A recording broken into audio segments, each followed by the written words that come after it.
Hello, everybody. Welcome to The Scares That Shaped Us, a podcast about horror writers and the stories that made them. I'm your host, Matthew Jackson. We've got a fun episode for y'all this week. Johnny Compton is here, the author of The Spite House and Devils Kill Devils. We're going to talk about the great Robert Bloch and one of Robert Bloch's most famous short stories, Sweet to the Sweet. It's a really fun episode. We get into the impact that Bloch has had on horror fiction. We get into Johnny's personal childhood obsession with this particular story, why it has stuck around, how it figures into his work, and a bunch of other stuff. We also talk about one of my favorite topics, which is horror stories for children. But before we get into that, I did want to recommend a couple of things. First of all, I will be at the Ghoulish Book Festival, March 14th and 15th in beautiful San Antonio, Texas.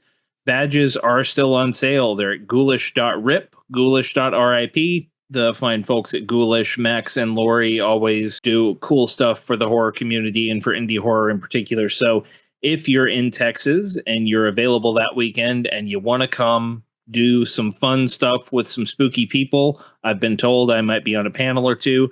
That is March 14th and 15th in San Antonio. Go to Ghoulish Books' website for more info on that. Badges are not very expensive. And even if you don't want to buy a badge, they will have a free book room open where you can buy stuff. So stop by, check out some cool indie horror people.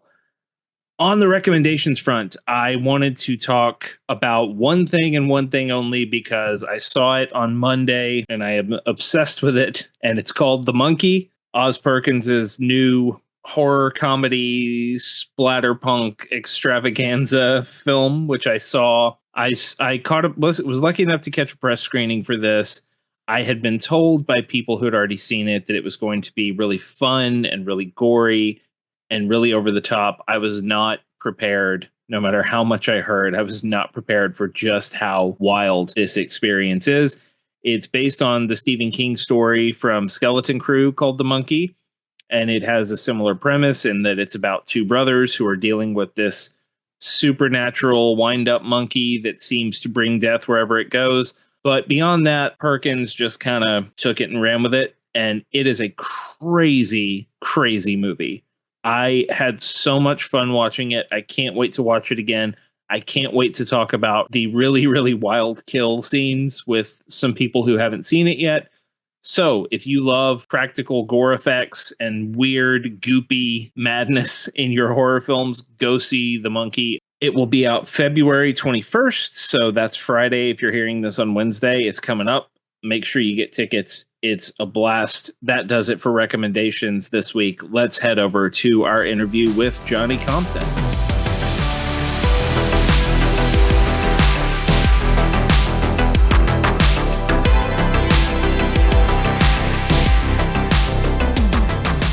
Joining us this week on The Scares That Shaped Us is a fellow Texan and one of my favorite up-and-coming horror stars. He is the author of the Bram Stoker-nominated The Spite House and last year's amazing Devils Kill Devils. Johnny Compton, welcome to the show.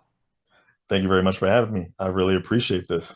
My pleasure. I'm excited to talk about our topic today. You picked a hell of a story, but first I wanted to talk to you a little bit about Devils Kill Devils because it came out somewhat late-ish last year, and I feel like people are still finding it. And I just went back and was rereading some of it. So if you wouldn't mind, if for people who haven't discovered this book yet, could you give them a little tease of what they can expect? Sure. It is the story of a young lady named Sarita Bardales. She is happily married. In fact, she's enjoying marital bliss on her wedding night to the love of her life. And she's also had to live with a guardian angel who has saved her life multiple times throughout her life. But on her wedding night, that guardian angel shows up and beats her husband to death in the honeymoon suite. And she realizes at that point that this is probably not an angel after all. And if it's not an angel, then what the hell is it? And why has it saved her life all of these times previously? And so the story goes from there, kind of the cat out of the bag a little bit, because I think reviews have already let this out, and even the website for my publisher let this out, but it's basically a vampire novel. But with some, my take on vampires includes a lot of different influences, but I tried to focus a lot on some pre Victorian literature, old world lore in some respects that I think is underexplored and really fun and bizarre in a lot of ways. And so the book kind of gets into that with some really monstrous, ugly, hopefully very terrifying vampires. It does this thing, and it's funny because like you and Haley Piper both had books out last year that were sort of under the radar vampire novels, that they were like, we don't necessarily want to say that it's a vampire novel, but it is a vampire novel, although that was just Haley's publisher didn't want to say, but Haley wanted to say. But I digress. One of the things I love about your books, and it's true in The Spite House and it's true in this one, is you can tell people that it starts with a woman's husband getting killed by a guardian angel on her wedding night. You can tell people that it's a vampire novel. They're still not going to have the faintest clue where you're taking this thing. You have a gift for swerving on your readers in a way that feels very surprising but also extremely natural to the flow of the story. And in Devils Kill Devils, I you start off and you're like, oh yeah, okay, she's got to figure out why this guardian angel did this. Okay, okay, and then you hit, I forget the chapter number, but you hit that one chapter and it introduces a new character, and you go, what? And then it hits a few dozen pages down from that, it hits another thing, and you're, oh, okay. So my question is that something that you sit down and go, all right, I'm gonna swerve on them right here, or is it just, are you a discovery writer in that way? Man, great question. I'm a little bit of a discovery writer. Well, I'm open to the possibility of discovery. I usually have a plan. I forget who used this term that I'm stealing, because I'm not an outliner, but I'm not fully a pantser. And I was on a panel with somebody and they used the term um milestoner. And I was like, oh, okay, yeah, I have milestones and I generally know what I want to do. And one of the big milestones is where the swerve is going to be. Because I've written a couple of novels now that have pretty, significant swerves in them. And one thing I have deliberately in my mind is I don't want to save it for too late in the book, is what I start thinking of. Because I feel like if the entire story hinges on the swerve, then you're counting on either hopefully fooling the readers, but a lot of the time to completely fool the modern reader because every swerve's been done and done a million times. To completely fool someone, you probably have to cheat, and nobody likes getting cheated, generally speaking. Or they're going to guess it, and if you make it seem like the entire point of the book is I'm going to fool you with this swerve, then and if they guess it, then you've kind of lost them in that respect as well. So I usually have an idea of like somewhere before the final act, the swerve should come in.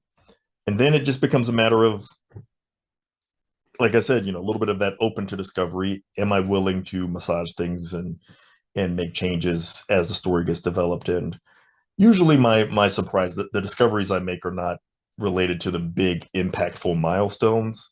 But I'm only 2 books in, so you never know what's going to happen in the future with what I might discover. Yeah, well, and I said swerve to sort of distinguish it from twist, because I feel Right. like your stories are, like you said, they're not about trying to trick you. They're not about, you think it's going to be this, but then it's this. It all flows in a very natural way through what the characters are discovering and going through. And I really love that about your work. But I also want to talk to you. You mentioned going back to sort of ancient lore, older lore anyway, for Mhm. vampires, and you definitely achieved something with this book that, yeah, I think if your conception of the vampire is driven by Dracula, which is the case for a lot of people, you're not necessarily going to recognize what's going on here. So what are some of your favorite vampire stories? Like, what stuff do you go back to that really got your juices flowing for this?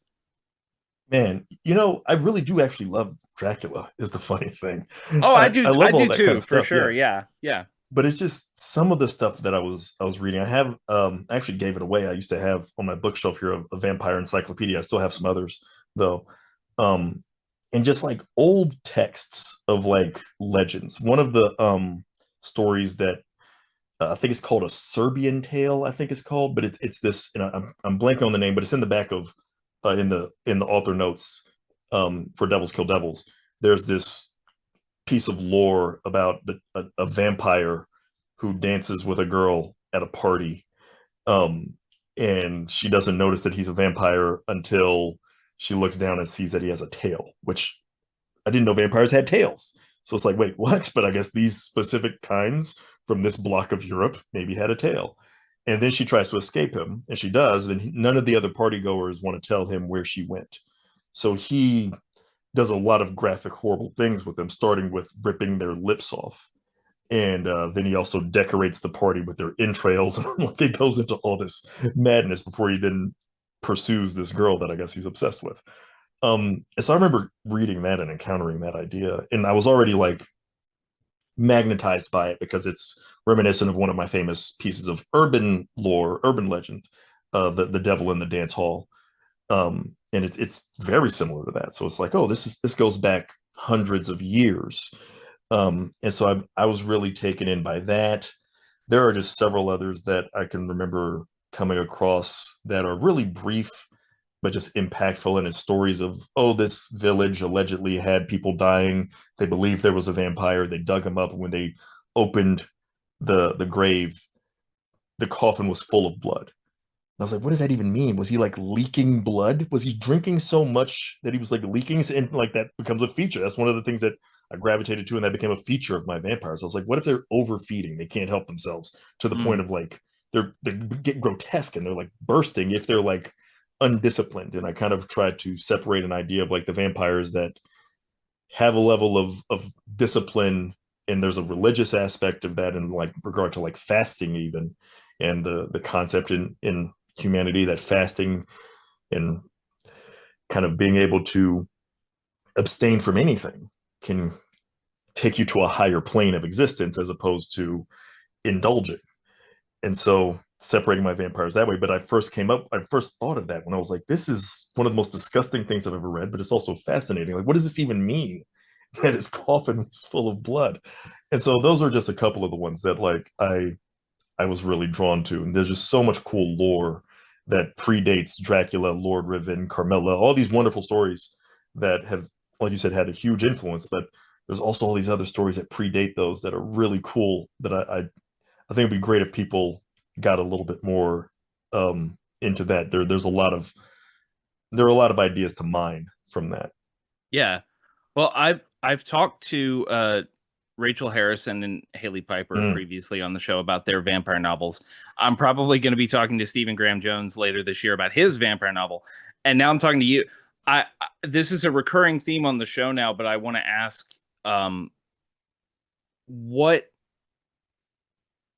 why do you think that vampires are having, I mean, vampires never really go away, but between all of these books and Nosferatu and Renfield and Last Voyage of the Demeter, vampires are having this moment again.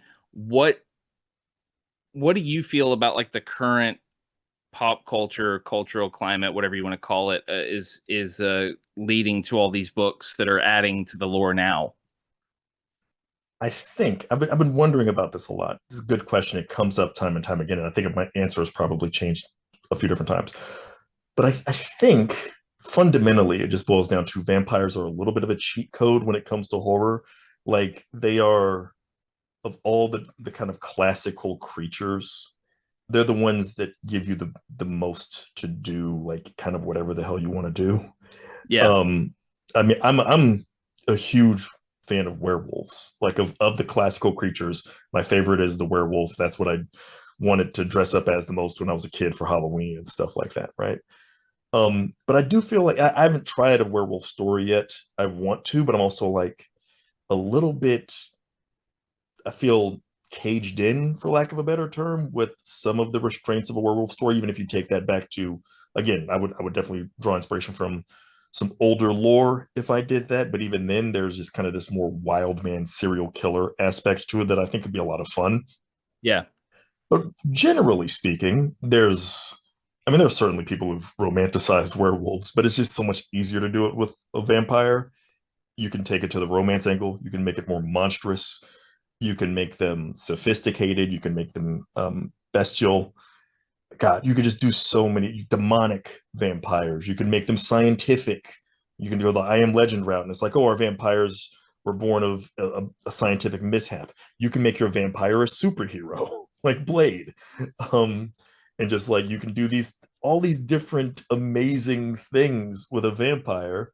That, like, for instance, a zombie kind of, as great as zombie fiction can be, and as many things as people have done with it, can't quite give it the same range as a vampire has.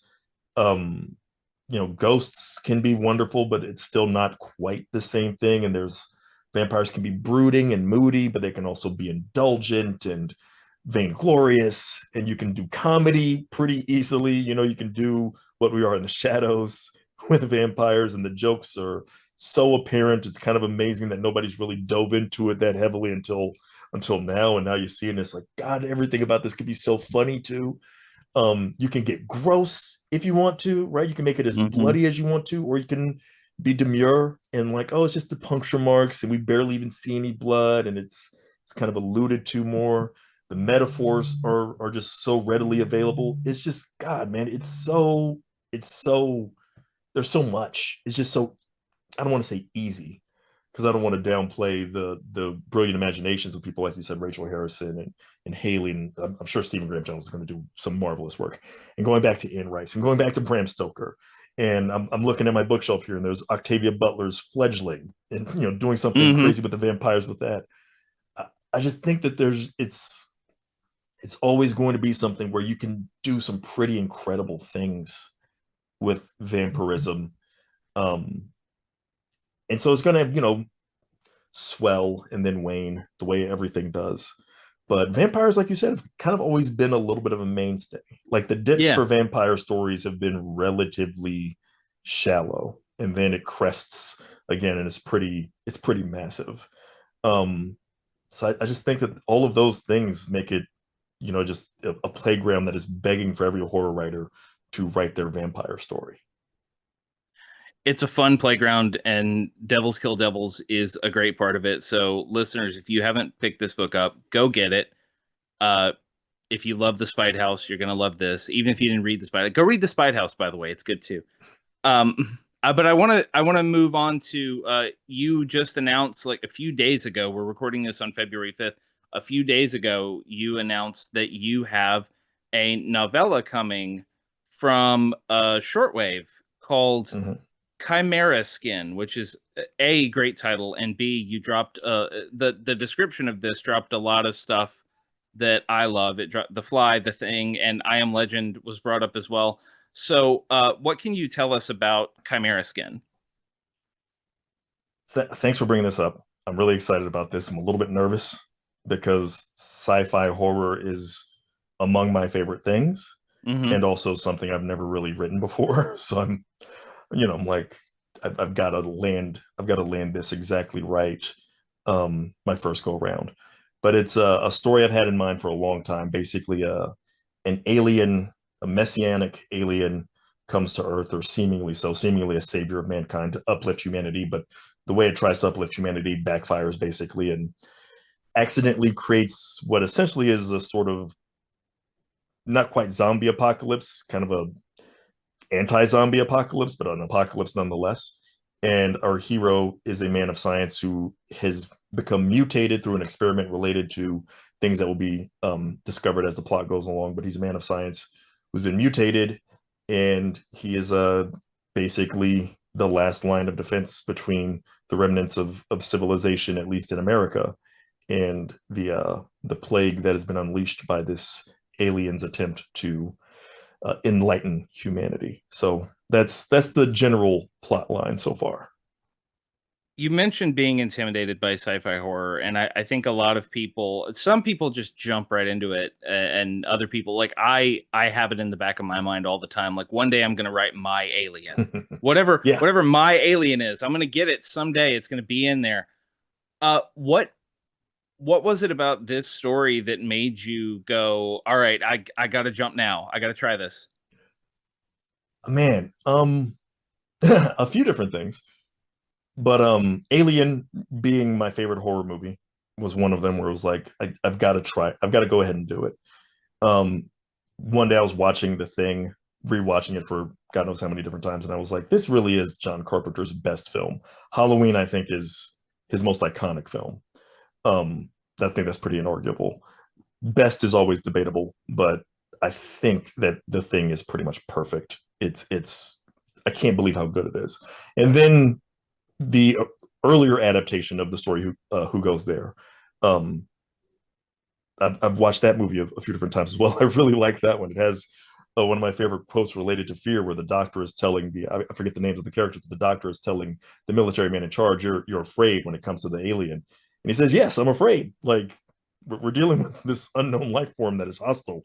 And I love anytime a heroic character admits that they're afraid, which ties it back to Aliens. One of my favorite moments in the Aliens franchise is Newt and Ripley trapped with the face hugger in the sick bay, and Newt tells Ripley, "I'm scared," and she says, "Me too." And it's like, Yeah. yes, it's okay to admit that.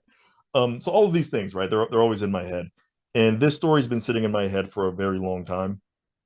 It was originally, I mean, without giving too much away, it was originally envisioned for me. The concept behind it was more of a superhero story, but like my take on like sort of a superhero thing going wrong when I was like, I think in my like mid 20s when I first had this general idea.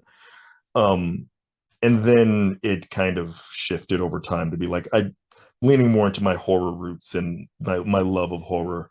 I was like, what if I just go ahead and make this the sci-fi horror story that I really want it to be? And then I was able to incorporate elements of, like I say, Who Goes There, The Thing, um, The Fly, which also is one I've revisited, the short story, the original adaptation, got Cronenberg's masterpiece, kind of almost underrated at this point because it didn't get the remake. So I feel like, stop me if I ramble, first of all, because I'll talk your ear off. I just want to warn you. No, no, no. Go for it. I feel like, interestingly, sometimes I understand why people are so anti-remake, but sometimes a remake has the incidental effect of re-elevating a story, or a sequel. Like we go back and we realize, man, I love the original so much. And all of these other 80s and even 70s, a lot of them horror movies that I think stay fresh, they had a lot of sequels. The originals, right? They had a lot of sequels that Yeah. remind you, if they're bad even, it's like, man, that original was so good. This is why we're like so frustrated when the latest Exorcist comes out, and if it's disappointing to people, it's like, because I remember how good the Exorcist is. I remember how good Halloween is. So if Halloween, the latest version of it, is a letdown to anybody, then it's like, because I remember that. The Fly is the one that it got one sequel relatively near to when the first one was released, and then it's never been remade. It's never been sequelized. It's never been franchised. There hasn't been a TV series spinoff. Nothing.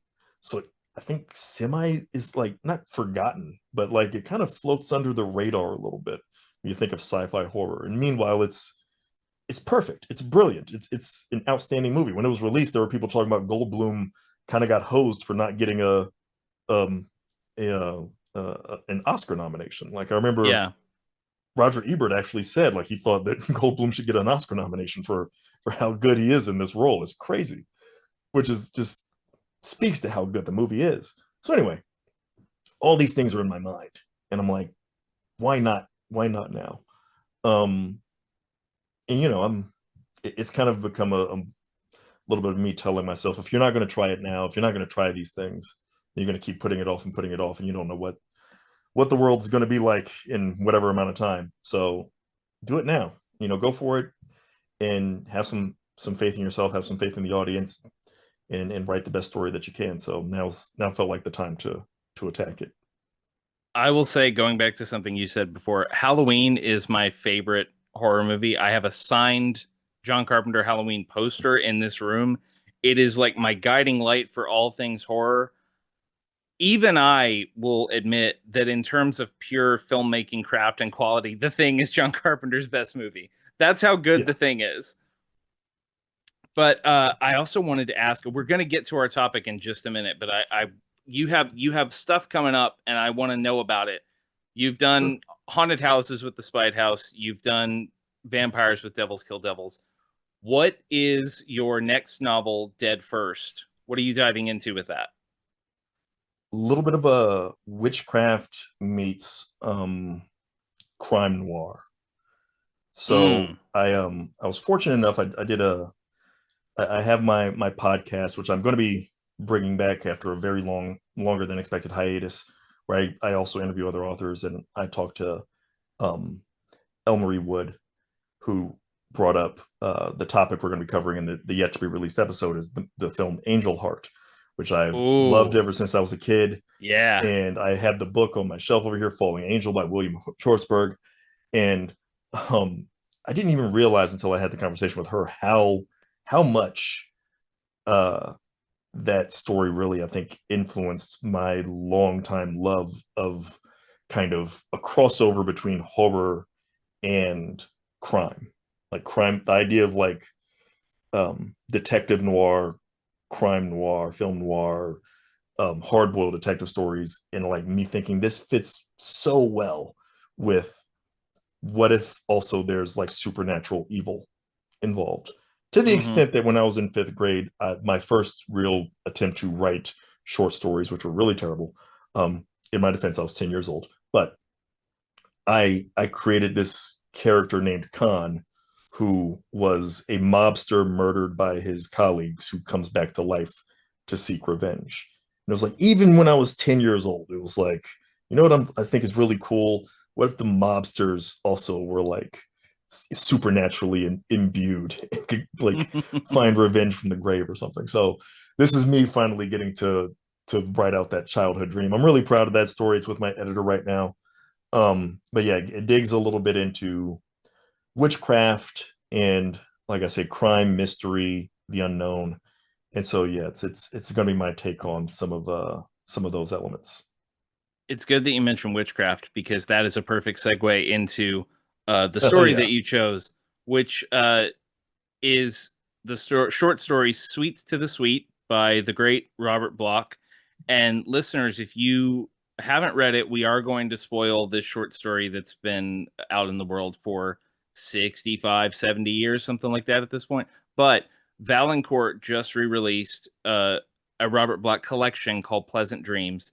It's in that collection. If you go find it, it's 10 pages long. It's a quick read. So if you want to pause the Mhm. podcast, read the story, come back to us, that's fine. Johnny, what is Sweets to the Sweet and why did you bring it to us today? Ooh man, Sweets to the Sweet. It's a story about a little girl named Irma who unfortunately is being physically like just kept corporal punishment abused by her father.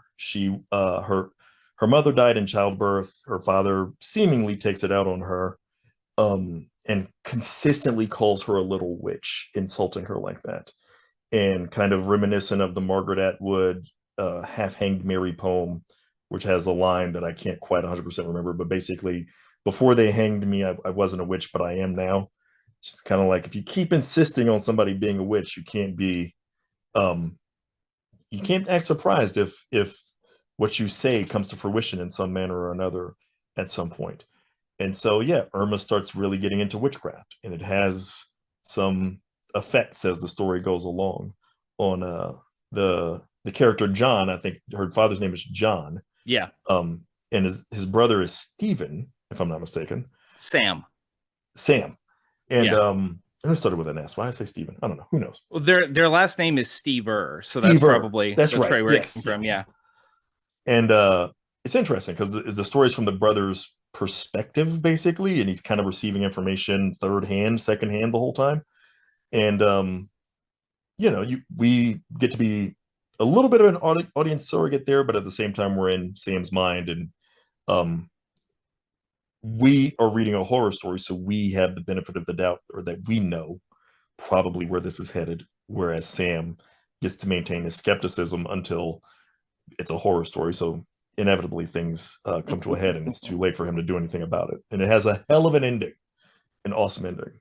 It has an amazing ending, and it's one of the classic in terms of a structure. It is that classic Weird Tales pulp set him up, Yes. knock him down story. which Robert Bloch was great at. Robert Bloch, for those who don't know, he's best known as the author of Psycho, which was made into the film. But he wrote so much short fiction, and he came up in the pulp tradition and sort of a follower of the sort of H.P. Lovecraft, August Derleth kind of school of publishing. Uh, Contributed to the Cthulhu mythos along the way a little bit, and he was a master at coming up with these. I was just listening to a talk he gave at the World Fantasy Convention in like 1971 or something like that, and Mm. he said the way that I construct short stories is I come up with the ending first, just like a comedy writer would come up with a punchline or a twist and then build the joke around it. And you feel it absolutely in this story, but I think there are layers to this story that Oh even yeah. maybe Robert Bloch didn't intend. It's so carefully constructed and so wonderfully, and it I don't know about you, but it made me think of, because like you said, the brother is he's an attorney, and basically the housekeeper, who also is the nanny to the little girl, comes into his office and says, you have to stop your brother. Your brother's being horrible to this little girl. She's changing. She's mentally ill. She needs help. She thinks she's a witch. And the brother is sitting back in his chair like, yeah, whatever. Yes. I'm just gonna let this old lady ramble and placate her and then go on with my day. I can't do anything about what my brother does. And reading it reminded me of the sort of nested narratives that uh Lovecraft did nested narratives. Henry James did nested narratives. There's a long tradition of it in horror, but I don't know that I'd ever thought about it quite this way, because it's like the little girl's story as observed by the housekeeper, as told to the brother. And it all centers not around what the girl is doing necessarily, but what she's reacting to. It becomes this really interesting structural thing of like, these are all facades. These are all people trying to tell you their version of reality at the expense of this little girl. Mhm. It's it's incredible structurally. When did you first encounter this story? When I was in second grade. Ooh. Um, yeah. So there's this anthology called Shutters that was in my school library, and it was edited by Ross R. Olney, and I have a copy of it somewhere around here. And because I went back and bought it when I was older, it stuck with me forever. I used to check this out like repeatedly, and I didn't understand some of the stories that were there, but this was, I think, the first story. In it's If it's not first, it's like second. It's early in the collection, in the anthology, and it has The Monkey's Paw. It has A Used Car by H.R. Wakefield. It has some amazing stories in here, and some of these were a little bit deeper than I could understand at the time, and even this had themes and elements that when I was 7 years old, when I read it, I didn't understand. But like I was able to follow along and was drawn in by this at that early age. And then pretty much throughout elementary school, I just kept going back and rechecking out Shutters over and over again and rereading it. And like I'm getting older and I'm like understanding more and more and going back and rereading Sweets of the Sweets. And it's just like I can't believe how good this is. And this is when I start like kind of grasping at the idea of like it's sort of being a stealth power fantasy even for like a kid, my age who I'm not going through the same things at home that she was going through, but it's still like you have kids at school that say something about you, and it's like, what if you could like turn their words against them? And it's like now it's true, and now what? You've said people call you whatever, and you can be like, well, now I manifest as the worst version of that, and then what happens? You know, teachers say that you're this or that, and it's like, what if I could like turn the tables on that, right? If you call me a witch, this poor little girl, Irma, it's like, what if I could actually then become it? Fine then. And I read the information, and now what are you going to do if this insult you've lobbed at me time and time again comes to fruition to be used against you? Um, so I'm realizing that as I get older, the idea of like, people not listening to children, not paying attention to children, blaming them for things that are not their fault at all, not even remotely. People not, the kind of classic horror trope of the male figures being disbelieving and the female figures understanding and being in tune with the supernatural and the threats. And sometimes that is they're trying to warn somebody, and sometimes they're like, I'm holding a secret that you may not know about. And as I'm getting older and I'm recognizing that, especially in a lot of vintage classical horror fiction, this comes up over and over and over again.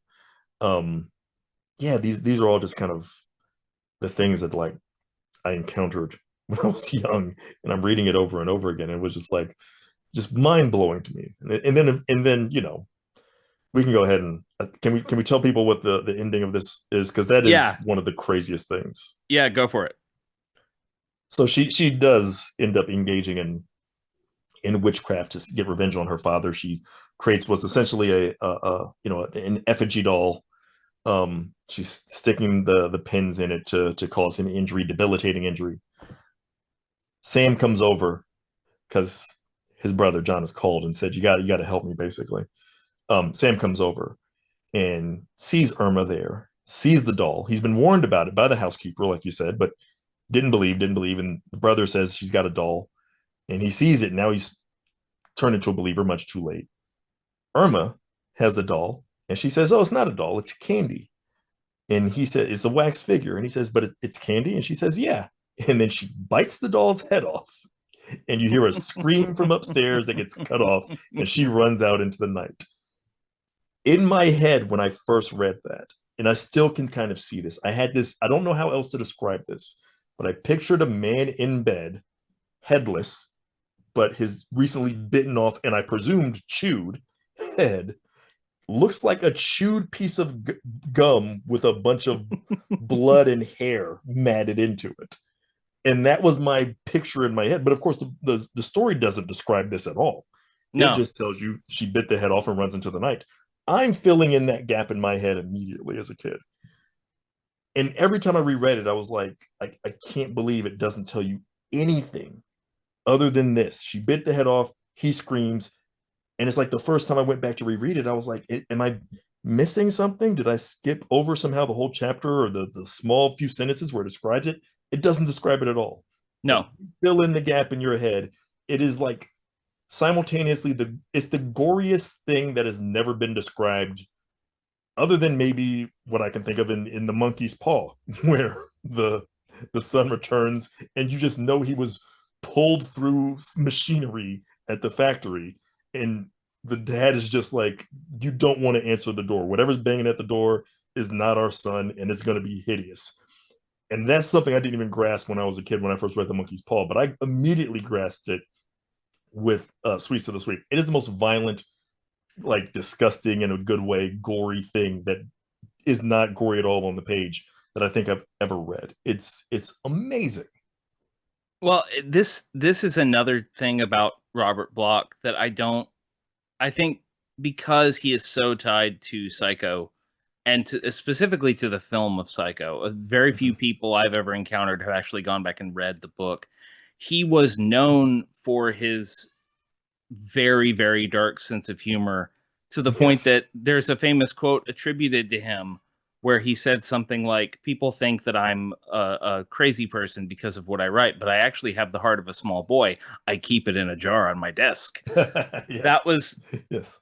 that was one I heard that through Stephen King, I think, but that was the Robert Bloch thing. And based on everything I know about him, he was a very nice man, contributed a lot to like genre fiction fandom culture in the mid 20th century, would write stories and essays and stuff for zines and give them to young fans for free so they could print them. Mm. Was just a lovely man who wrote the most horrific stuff.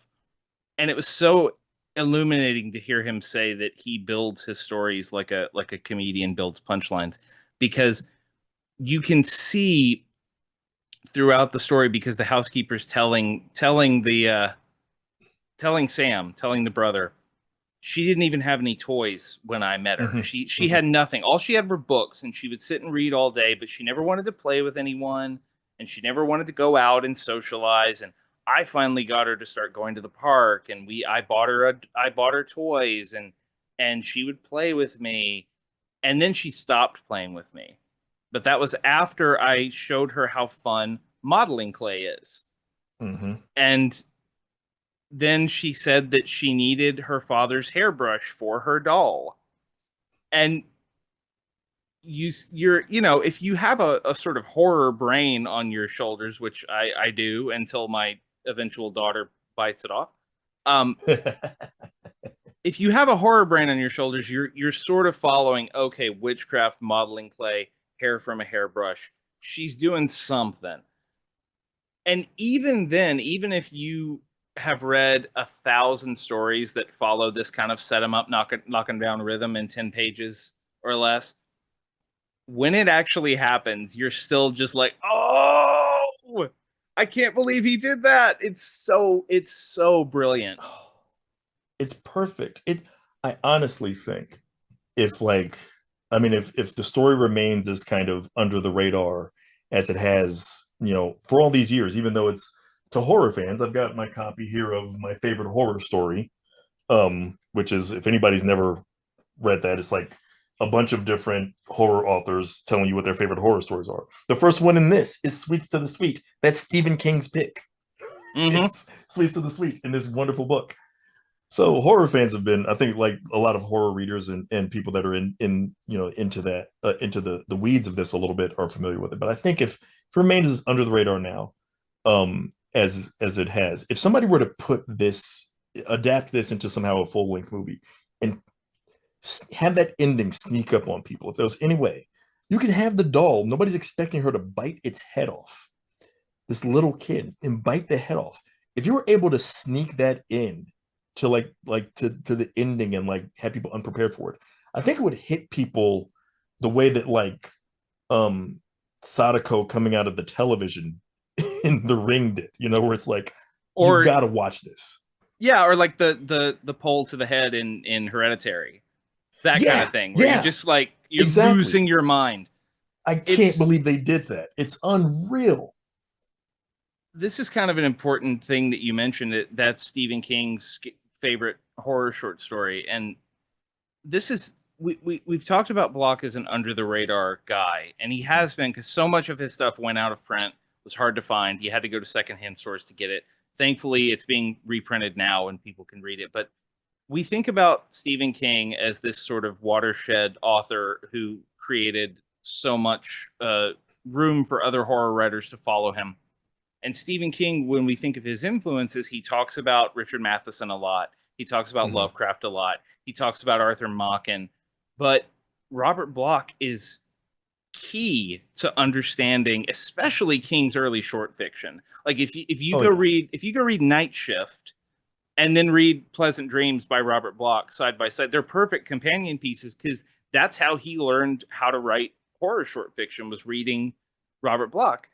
And so if you don't know about Robert Bloch and you want to start with something, like, obviously go read Sweets to the Sweet, but he has so many stories like that. They're just these brilliant little bangers that will give you these amazing payoffs. And now I hope someone, maybe Creep Show. I don't know if their Shutter is still making Creep Show, but if they are, they should do Sweets to the Sweet for Creep Show. They should absolutely. Yeah, Yeah, it's it's a as far as I'm aware, it was adapted, I think, only one time, and I forget which of the. It's in one of the, I think, the Amicus British anthology films. yeah. Christopher Lee is in it. I forget which one of the films it's in, and they don't give you the head bitten off ending. I think in that one she throws the doll into a fire, if I'm not Mm. mistaken. And it's weird to think of a scenario where like somebody burning alive is like the less gruesome death, but it totally is. But yeah, Creep Show, that would be awesome. I don't know if Creep Show is, like you said, I can't remember if they're running another season or not. But that would be amazing if they were able to adapt that. Yeah, it would be wonderful. But I want to turn now. I was just trying to look up which Amicus film it's in, and I was unsuccessful. But it's out there. Watch those Amicus movies too, by the way, everybody. They're I fun. love those. They're Oh so man, fun. Yeah, they're fun. They're They're just so fun. like they're like my kind of like if I can't think of anything to watch, that's one of my like backup plans. I think they're all on Tubi or like a lot of them are. They're yeah, they're floating around a lot of places. Yeah. And I'll just like, Like oh, let me throw on like the house that dripped blood or yeah, Torture Garden or one of these. Yeah. Doctor Terror's House of Horrors. They're all fun. Oh, Um, yeah. so you mentioned this in encountering this as a young child and rereading it over and over, and seeing this through the eyes of a child, realizing that they have these strange abilities. And I can't help but notice that both the Spite House and Devils Kill Devils have young girls who have either been given a power or encountered a power that is somehow tied to them that they don't fully understand, that then sort of blows up their life in one way or another. Is that a preoccupation of yours narratively that you think came from this story?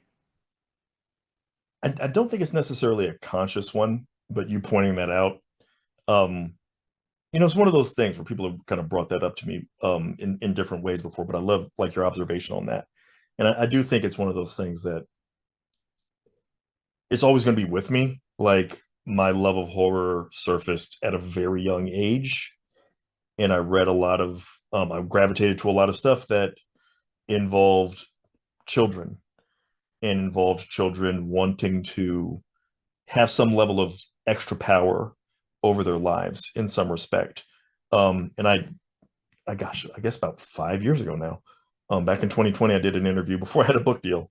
I just had some short stories written out there. And shout out to my girl, Sapphire Sandalo. She runs a pretty popular kind of real scary stories podcast, and she created the something scary series that was very popular on YouTube for a time. And she interviewed me um, about black people in horror, and I was able to talk about a lot of important things at the time. But one of the things she got out of me that I didn't really realize until I talked to her, but like when I was a kid, I was frequently in the hospital. So I think this is part of where my power fantasy comes from. So I had really bad asthma that apparently almost killed me at least once. When I was 12 years old, my lung collapsed in the middle of class, which I don't recommend it. Pretty Mm. painful, not a happy experience. Um, and now I'm like I'm really tall and I'm heavier than I've ever been in my life. And people are always like, wow, you were really sick as a kid. And I was like, yeah, I was, constantly dealing with this in the back of my head, this idea of like frailty. And maybe one day I just won't be able to breathe and my lungs are just going to lock up on me. And, I'm just going to suffocate because of the fragility of my own body. And feeling that, what you want to feel is like powerful in some way. And however I can get it. And maybe I don't even understand it. And you're right. Like I think that this is a kind of a theme where I've now run it back 2 times with these, like you say, little girls who like have basically a near death experience or some kind of related brush with mortality, Yeah. and in some way are empowered by some force they don't even understand. And now they kind of have to deal with it. Like you said, now it kind of upends their lives. And I think that it's rooted ultimately in like the kind of crossroads that I had, the intersection of me still remembering what it's like to be a kid and facing my mortality in this weird way and seeking escapism through these stories. And at the same time, seeing so many of these stories and really connecting often with stories like this, where it's like, here's a little girl who's in a dire situation. Here's a little kid in a dire situation. They read certain books. I'm a big reader too, by the way. They read certain books. They find certain information. They find a way to take back the power. Might not be best case scenario, might lead to something horrific, but there's some kind of way for them to tip the scales of what's working against them. And I think that that's just, I don't know if that's going to be something that pops up in every story I do. I mean, I kind of hope not. I hope I'm able to expand, but it's a great observation on your part because I do think that that is all tied together. And I've had some time to really think on that and think of how it's related to me. And it's kind of inescapable in some senses, I think, for me, where I'm working on my fourth book, my fourth novel right now. in conjunction with the novella. And the fourth novel I'm working on also involves a little, the characters eventually are emerge as grown, but the inciting incident for everything that happens when this kid is the grown man in my story, when he was a boy and he was powerless to save a friend. And now he's older and he thinks I've got the ability to rectify this, maybe through means that are beyond normal understanding. And now I'm sitting here thinking about that now that you said it. And I'm like thinking about that. And I'm like, yeah, I guess this kind of resurfaces for me. And it's probably rooted in all of those different things from when I was a kid. It's funny that you mentioned I was also a asthma kid. Okay. I never had a collapsed lung. I never went to the hospital specifically for asthma, but I was the kid who was always out of school with Hmm. some vague upper respiratory illness that no one could. Everyone always thought I was faking, but I was like, no, I just start coughing. I can't. Right. I don't know what to. And that brings me to the other thing. It's an element in this story, and it's an element in not so much the Spite House, but it's in Devils Kill Devils a little bit, I would say, which is we talked about it early on. This idea of adults not necessarily believing the kind of profound stuff that the kids are going through, and this is in Stephen King's work. This is in Spielberg's work. This is a constant in a lot of genre fiction, and you just mentioned like writing about kids, an inciting incident when someone is a kid, and then as they grow up, they have to deal with it, and that's definitely something in Devils Kill Devils too. So, as someone who is in touch with that kid part of you and remembers that sort of powerlessness and that struggle to have agency, writing about kids now as an adult, like what what is your perspective on like kid life now as someone who minds these things for horror? It's so interesting to try to grasp what it would even be like to be a kid nowadays. And it is Yeah. one of those things I have to try to like research a little bit and look into. And it's like one of the things that's like really crystallized for me when it comes to like being a kid and conversely parenting. And I say this as somebody I don't have any biological children. But I've observed it, and it's just we've gone through probably at least for the entirety of the 20th century onward, maybe even a little bit prior to that, a stretch of time kind of unprecedented in human history in respect to like from one generation to the next, kids are going to be dealing with technology and opportunities that you can't ask your father, what was it like for you as a kid when you dealt with this? You know what I mean? Like when I was like five and like, or from 5 to 10, and it's like ideas we take for granted, but it's like you can own a movie and watch it at home and watch it repeatedly, like VHS. That didn't Hmm. exist for like my father, you know? Yeah. And it's like, so I'm trying to ask him about like his favorite movies. I'm really into stories. I'm asking about his favorite movies. And he's like talking about it, but he can't quite remember certain things. And it wasn't until I got much older that it was like, well, oh yeah, like if it wasn't in the theaters, if Jaws wasn't replaying in the theaters or replaying on television at some point, that was it. Like he couldn't just be like, oh, I love Jaws, let me pop it in again, like I could with Indiana Jones and Star Wars and all these other things. And it's like, so then if I'm watching too much of it by his perspective, like he also doesn't have a frame of reference for being able to say, like, what would I even feel like if I'd had this opportunity as a kid? He never had it. And then the kids after me, it's like you're dealing with cell phones, the ubiquity of the internet, not just the dawn of the internet, but then the speed of the internet changing. I remember when it was like dial up, and it was like, okay, like the idea of a video, watching movies on the internet would have been unfathomable. It was like, Hmm. I'm lucky that this all text page is coming up in like 45 seconds. It's like, wow, we're moving a lot faster now. And now it's like streaming is like it's a basic utility, it almost feels like now.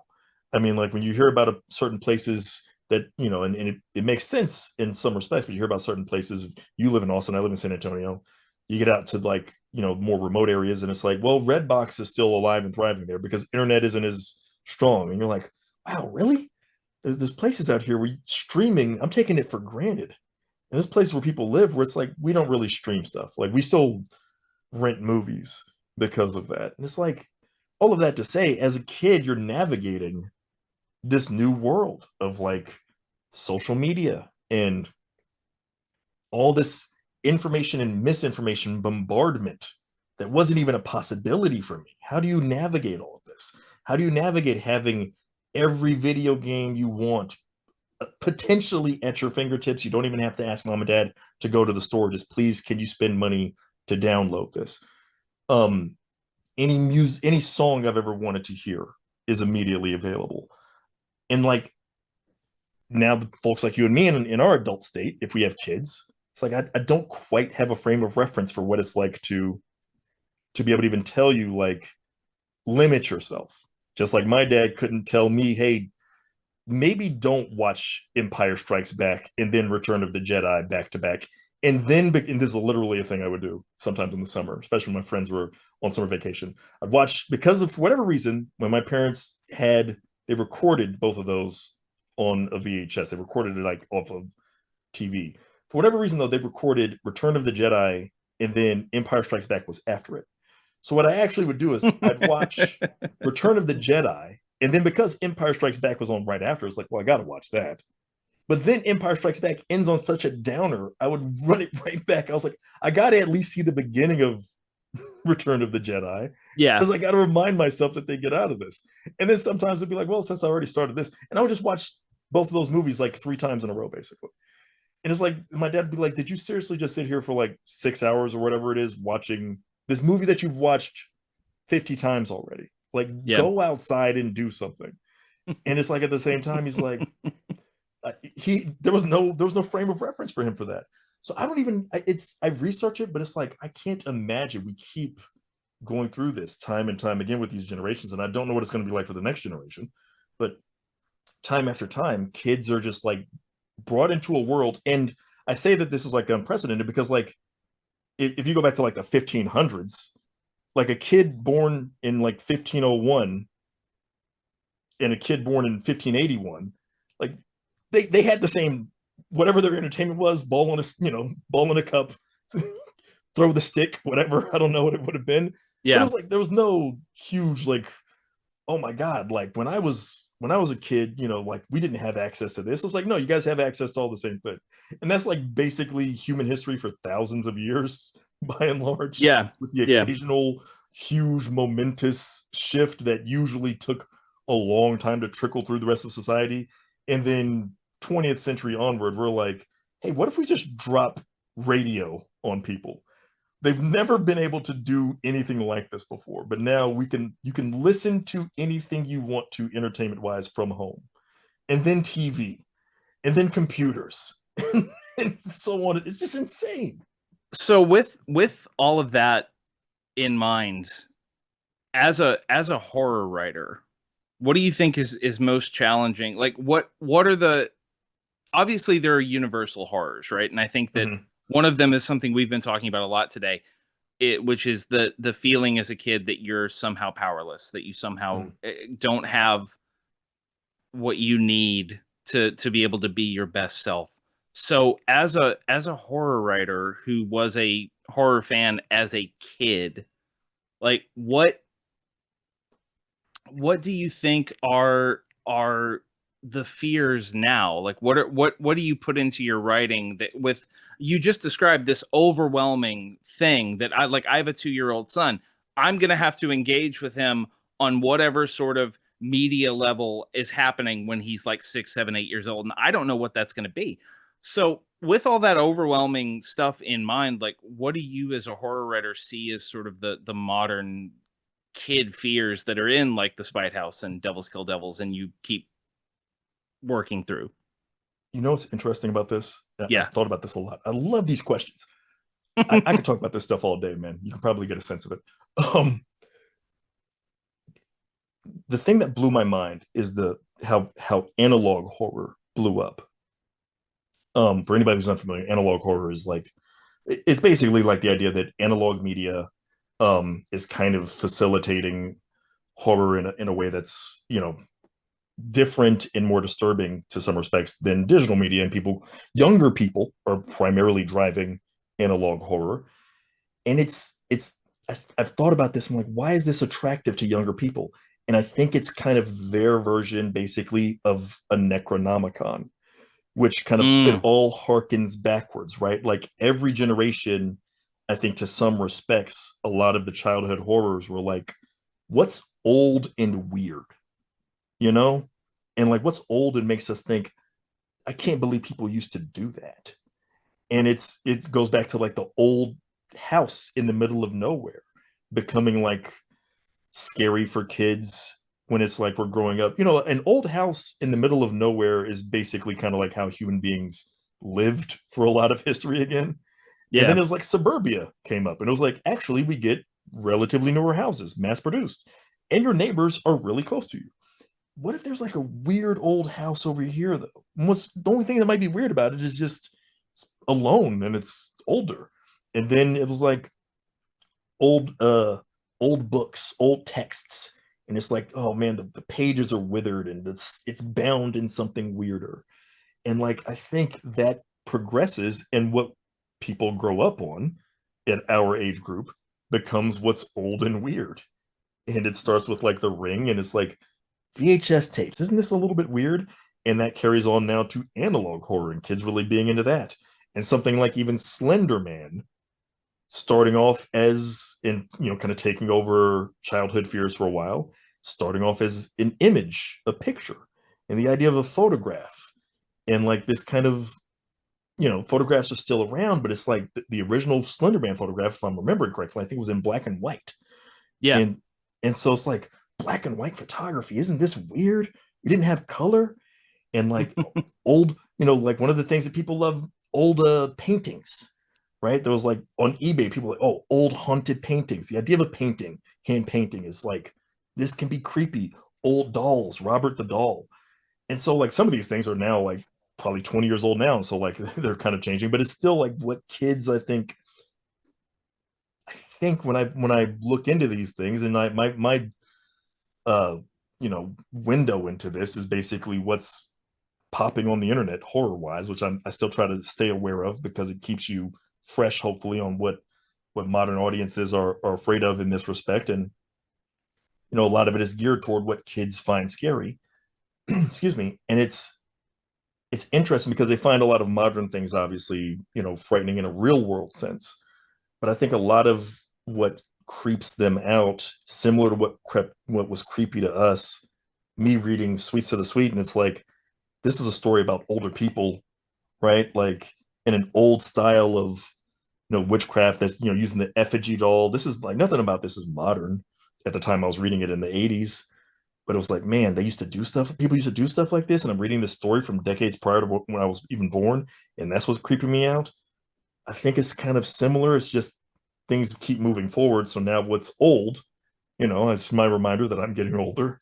It's like, oh yeah, to them VHS and analog is ancient, and they're like, man, this is weird. Like, what if there's a I can't think of the name of the story now, the name of the novel, but Tor Nightfire put out a book about like haunted record player, a haunted record collection, Mm. and it's like, yeah, like this is like what's gonna keep being scary to people, and that's just gonna get crazier, like and scarier, and like the kids today are gonna like vinyl, like an old vinyl. Isn't that like a perfect vessel for a ghost? I Yeah. think it's just gonna keep going like that. So I think for me as a horror writer, from that perspective, it's exciting and it's fun, and I think it's why a lot of the time when one of the I think the big pitfall I try not to fall into. I'm sure I have fallen into it. I know I have fallen into it, but I try to just be mindful of it. One of the first things you want to do when some newer technology comes along is create a horror story based on the new technology. Mm. Um, and I remember, I think it was Strange Horizons. It might not have been, but it was one of the relatively strong, popular um, online short story markets. They created a list of things they didn't want to see, like that. These are really tough sells. And I remember I at have one read point, I've read this list, yes. yes. And at one point they added like, stop sending us haunted GPS stories. Like stop. And I had written one. And it sold, like by the time I read that, I was fortunate enough, I was able to sell mine elsewhere. I'd sold it to a publication called Devolution Z, which unfortunately, they no longer are in existence, but I still have that story somewhere around here too. But I remember reading that and thinking, yeah, probably they probably got flooded when it was like everybody's mapping things, and it's like, what if the map sends you someplace crazy? It's like, yeah, we're all thinking that. Like, Yeah. of course we're all thinking that. And of course everybody's got a take on that. And they were probably like, guys, we've had enough of these. Please think of something else. I know you might think that this is a cool, weird idea. We've seen every version of it. Yours is not going to be any different from whatever we might have published previously, etc.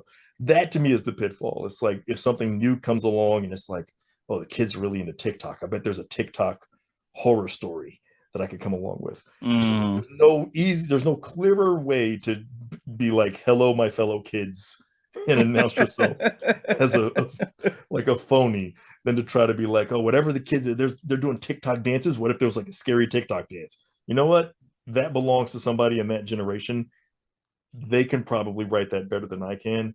I should probably fall back and let them have that one unless I've like really embedded myself and done the proper research. So I feel like that's one of the big pitfalls and challenges that I try to avoid. And fortunately, like I say, because I try to stay aware of these things, um, I know about the back rooms though, and I know about the analog horror, and it's like, well, this is kind of taking from stuff that I grew up with, so I can feel pretty comfortable with this. And I was fortunate enough to sell a short story that kind of resurrected my career in a lot of respects, about a snuff tape, a backward snuff tape, and use the idea of old video footage and like this creepy element to it, and wrap that around an entirely kind of different concept, but also tying it into like these new, like kind of it's viral on the internet at the same time, and kind of going about it that way. And I was able to do that, but I'm able to tackle it from that perspective. But it's easy to fall into the trap of being like, well, this is new. I bet there's a way to write something scary new about this, and it's like, slow down. Don't go for that, because the kids are probably not even, if they are thinking that that's scary, they've probably already tackled it from every angle you could imagine. Let it breathe, die off a little bit, then maybe revisit it when it's like a little older and creepier by then, which it'll be. Anything old is creepy to a kid anyway, inherently. Like, so let it get a little older and it'll get creepier, and that's the time to write it. This is making me think that I have a story that's going to some markets right now, and we'll see if they get it. But it's basically about a haunted streaming service. And now I'm wondering if I missed the boat or if I need to wait 10 years. No, you know what though? Here's the crazy thing: streaming services are like older than we realize, especially Yeah. like what is defined as old. Like our timeline. I don't know if the word compressed is it, like I feel like there's been a compression of age in a weird way. Like 3 years old is like the new like 10 years old. You know what I mean? Like Yeah. in terms of like, this used to be cool at this time, and it's like what used to be like, oh, that was like, us growing up, it's like, or at least me, it's like something in the 80s. It's like, man, like this feels like it's from the 70s. It was like it took at least a decade for it to feel like this is really old. And now it feels like Mm-hmm. something there's no kind of real timeline for it, because some stuff is vintage forever, but some stuff is like, oh man, that's like 2 years old, dude. That's like ancient. And it's like, really? And I feel like a haunted streaming service, because it's also so saturated, there's so many of them. I think that like kind of fits the mold now, because I feel like to a certain extent, like the youth, the younger people, I've got some stepsons, I've got some younger people that I'm, nephews and others, like they don't really think of streaming as like, man, this is like the newer thing to do. And in fact, they're already looking at ways to circumvent streaming. Streaming is kind of the establishment now. Yeah. Streaming used to be like the newer thing compared to cable. And now it's like streaming is kind of just like cable in a lot of respects. They're giving you commercials they're increasing their pay structure. The customer service is bad. Yeah, haunted streaming service I think works because this is the new old already, is the millions of streaming services out there. You Write that heard it. story. Or just keep sending that story out, man. You heard it from Bram Stoker nominated author Johnny Compton. My story has merit. Johnny, before we let you go, will you please let people know where they can find you online? Absolutely. I am limited on social media. I will always have been, even more so these days for a variety of reasons. But I am on Blue Sky. I am on Instagram at Compton Writes on both of those. JohnnyCompton.com. I've got my website. I'm there, and I am trying to do more. I'm going to hopefully be doing more podcasting, video essays, and the like.